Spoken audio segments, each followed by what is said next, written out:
Good Thursday morning, everybody. Welcome back to Weather on the Go, all your weather coverage. In today's video, I'll be talking about a major heat wave spawning rounds of severe weather across the United States through this weekend and even into next week through the long-term period as well as a full tropical weather update at the end of the video. But if you are new to the channel and have not yet subscribed, be sure to hit the subscribe button down below so you don't miss out on any weather updates on this channel. I do cover North America, including southern Canada, the United States, and the tropics on this channel. And it's very important to press the thumbs up button here before we get into the video, so it helps to get all of this weather information out to as many people as possible to warn them about the heat wave and also the severe weather upcoming as well. And I do appreciate it. So looking here at the heat headlines across the middle of the country, the Corn Belt and the mid-Missouri Valley is in the epicenter of a heat wave here, and you do see excessive heat warnings across the majority of the state of Illinois, southeast Iowa, northeastern Missouri, getting back into northeast Kansas, southeastern portions of Nebraska, even excessive heat warnings up near the Twin Cities into Minnesota as well. So this is a major heat wave that does continue to prevail.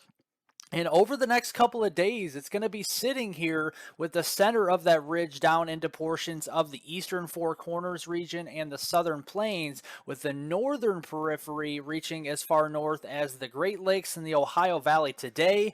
And as we go into early on this weekend, this is on Saturday, July 29th, with again the center of the ridge across the eastern two-thirds there of the Four Corners region, but still feeling the effects of that across portions of the Missouri Valley, into the Illinois Valley, and the Ohio Valley getting through this weekend. So what are we looking at for temperatures? Well, this afternoon, you guessed it, and we're back into the triple digits here across portions of western Illinois, the majority of the state here of Missouri, portions there of Iowa, Nebraska, Kansas, Oklahoma, Texas, you named it. It's going to be 100 to 105 mainly across these areas for high temperatures today. As we go into Friday tomorrow, we start to see some relief across the upper Midwest in a form of a cold front that will suppress temperatures down into the upper 70s to mid 80s up here. But then further south ahead of that front, yeah, we're back into the triple digits. We go again, St. Louis, getting in towards Chicago, getting into Kansas City there, Wichita, down to Oklahoma City, the Tulsa region, Dallas, Fort Worth, all of those metropolitan areas will be likely nearing or over the triple digit mark as we go into Friday afternoon. But looking at storm chances, going back to yesterday, storm reports were pretty numerous with damaging winds here across portions of southern Wisconsin, northern Illinois, southern lower Michigan, and across the southern Great Lakes region. We also had some scattered reports across the Rockies and the northern plains with hail and damaging winds out there. We had a total of 143 severe weather reports yesterday, so it was a fairly eventful day out there, and I do expect the same here in a couple of areas today. So we have a slight risk up here into the eastern portions of Minnesota, getting into north central Wisconsin this afternoon, and then another slight risk in the yellow. That's a level 2 out of 5 and along the I-95 corridor and coastal portions of New England as we go through the day today, all the way down into the Delmarva region. So first we're going to look at the area up here. So if you live in Duluth, Minneapolis, St. Paul, the St. Cloud region, down to La Crosse there, Eau Claire, Wisconsin, we're going to be seeing more of a slight risk for severe weather. That's a level 2 out of 5 on the scale. And walking you through the hazards here, you see where these hatch marks are in northern Wisconsin and portions of the Twin Cities there in eastern Minnesota. That is for wind gusts of 74 or stronger miles per hour later on today with the storms. That's a potential. And then looking at the severe hail up here, we could have hailstones in excess of 2 inches in diameter across the Twin Cities region and on up toward Duluth into northwest Wisconsin. So that's something to keep an eye on. There is a small chance of a tornado. We have a 2% shading there in far eastern Minnesota and northern Wisconsin between Minneapolis and Duluth. We'll have to watch out for a couple super supercells spinning up some tornadoes before it starts to get more cold pool dominated and turn towards damaging winds. But looking at this evening, it's going to be a waiting game. So it's all about the heat today, but late this afternoon, early this evening, and we're going to watch for supercells developing explosively up here across portions of the western UP of Michigan, northern Wisconsin, and eastern Minnesota. This will start to get cold pool dominated and start to augment toward the southeast, with portions of this turning toward a more of a damaging wind threat as we go into the overnight hours. There are some models that have this becoming more of a well-defined MCS complex and pushes this along the instability gradient down here into southern Wisconsin and northern Illinois overnight into Friday morning. Other models do fizzle this out. So we'll have to wait and see what happens. But overall, damaging winds, large hail, and a couple tornadoes will be possible there. And then we have a slight risk across the I-95 corridor, coastal New England here. This is from Portland, Maine, down through Boston here, Hartford, all the way down to New York City, including Long Island, Philadelphia, Baltimore, and even Washington, D.C.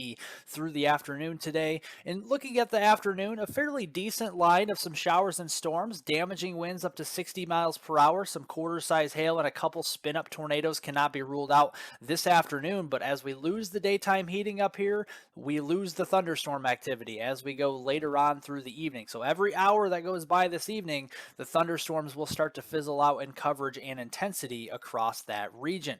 Then we turn to Friday. We have another fairly substantial day, I think, for severe weather. There is a slight risk here maintained across the Midwest into the southwest Great Lakes. This is for southern lower Michigan, getting into northwest Ohio, northern Indiana, northern Illinois, southern Wisconsin, into much of Iowa. Metropolitan areas within this, you got Detroit, Grand Rapids, Chicago, Milwaukee, and back toward Des Moines here, even Rockford, Illinois. We could be seeing some feisty thunderstorms Friday afternoon. And you can see Friday afternoon, as that cold front sags down further to the south and east, isolated to scattered supercells will develop up here in central and southern Wisconsin, northeast Iowa near the Waterloo region, Madison, back to Milwaukee. These could be capable of producing a couple tornadoes, some very large hail, perhaps up to around 2 inches in diameter, and some damaging wind gusts of 60 to 70 miles per hour. And if an MCS can get developed on Friday evening, again, some models show this, some don't. But if we do, we could be seeing a more significant round of damaging winds moving through Iowa, moving through Illinois here and into Indiana as we go through Friday evening into the overnight hours. So that will be something to keep an eye on there. Then as we go into Saturday, more of a marginal risk broad brushed by the Storm Prediction Center across the lower Ohio Valley, the Mid-Atlantic, and the Northeast, and then back here across the Northwest Plains as well. We'll have to see if any of those areas get upgraded to a slight risk. But total rainfall accumulation now through Sunday morning looks like a decent amount of rain up here into the upper Midwest, the Great Lakes, and into the Northeast, where we still really don't need the rain, to be quite honest with you, but we're going to get it with 1 to 2 inches of rain across western Maine, New Hampshire, Vermont, and back down here into West Virginia, and then another swath of 1 to 2 inches of rain there from eastern Minnesota down through Wisconsin and into lower Michigan. But underneath that ridge, there's just not going to be a single drop of rain, folks. So if you live in the Lone Star State, if you live into Oklahoma here, if you live into Kansas, Arkansas, Mississippi, Louisiana, it's just not going to happen as we go through this weekend.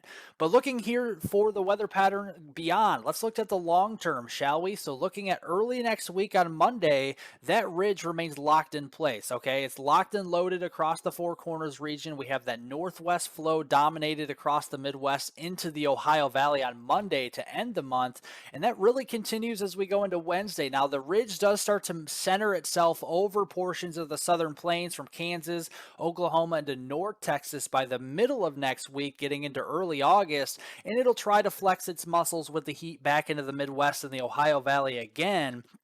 And so looking at those temperatures on Monday, yeah, we're back through the triple digits here. 105 up here toward the Wichita region, 102 in Oklahoma City, 106 perhaps there from Wichita Falls to Dallas, Fort Worth, 101 back down here into portions of Houston on Monday. And then we'll start to flex its muscles further to the north again. Probably not as hot as it is the next couple of days for next week, but it definitely looks like we get back into the 90s as we go into the Midwest and Ohio Valley, getting into the middle of next week on Wednesday with more triple digits, you guessed it, further to the south. So that will be something to keep an eye on. And with all the dry weather down here, the seasonal drought outlook going through the October 31st timeframe through Halloween does have drought developing back across the Rio Grande Valley into south central Texas, through the central Four Corners region, and also across the Pacific Northwest as well. Meanwhile, with all these northwest flow setups, we have drought removal or at least improvement across portions of the Central Plains, the Midwest, into the Ohio Valley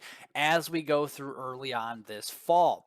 And looking at that early next week with our storm chances, I mean, this is as classic of a jet stream pattern that you're going to see in the mid to late summer period for a ring of fire pattern. So we see that strong jet over the top of that ridge here, pretty amplified as we get into early next week. And by late next week, it's still amplified. We have a pretty nice jet streak across the upper Midwest into the Great Lakes. And I do fear this could start to strengthen some of those storms again. And you see the ensemble guidance from the European models do throw out through the August 6th timeframe more above average precipitation from the Dakotas, from Wyoming into Nebraska, Iowa, and then east-southeast through the Illinois Valley and into the Ohio Valley, but it is going to remain dry largely across the southeast into the southern plains through that period. But like I said, I do fear this will bring more threats for storms. We could be seeing the threat for more damaging wind events, more large hail, and perhaps a few tornadoes into early August across this highlighted zone. Confidence is not high enough on where this will set up for any likely severe confidence categories right now, but I'll be fine-tuning this in the coming days to keep you updated. But looking at the full tropical weather update, the National Hurricane Center has gone ahead and increased the probabilities to a 40% chance of development just to the north and east of the Lesser Antilles over the next 7 days. And you can see that wave here very disorganized right now. And that's partly because of the wind shear and also really just that dry Saharan dust prevailing across the MDR region, the main development region right now. And looking here at the EPS ensemble members, this has a bunch of members from the European family, all clustered together. And you can see on Friday, tomorrow, it clusters them up well to the east of any source of land, well to the east of the Lesser Antilles. But early next week, it pushes this over the open waters of the North Atlantic, missing the Greater Antilles and the Lesser Antilles and remaining over the open water. So this will be a fish storm going through early next week. And then by the time we get to late next week, the only really area we'll have to keep an eye on for this is Bermuda. Other than that, we're just not seeing any source of land largely affected by this. Indirect impacts are possible across the East Coast. Maybe some waves depending on how strong this could get or if it really even develops at all as we go in toward later next week. But we'll keep an eye on that absolutely for sure for you guys. But other than that, make sure to follow me on Twitter down below. It's in the link.